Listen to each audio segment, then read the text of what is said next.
Bridgerton Season 4 is essentially a Cinderella story. Sophie Beck is the illegitimate daughter of a nobleman who is forced to work as a servant in her own home by her stepmother until one day when she disguises herself to attend a ball at the Bridgerton house where she meets the dashing Benedict Bridgerton. And while this Cinderella story is sweet and romantic with a happy ending for its main couple, other versions of Cinderella have not been so lucky.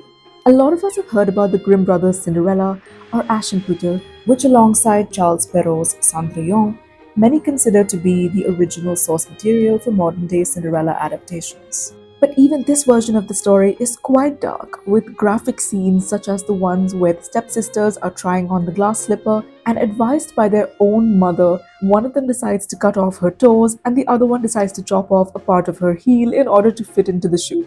And the worst part is, this actually manages to fool the prince twice, who only becomes aware of the con when the doves flying overhead his carriage alert him of the stepsister's bleeding feet. What the hell, man? Pay attention! And if you thought that was intense, the Korean and Vietnamese versions of the story are even more hardcore. In both versions of the story, our heroine's troubles continue after marriage, as both end up getting unalived by their stepsisters and then reincarnated several times over, until eventually being born again and making it back to their respective lovers. The two of them do manage to get their revenge though, with the stepsisters in both versions of the story punished for their crimes by death.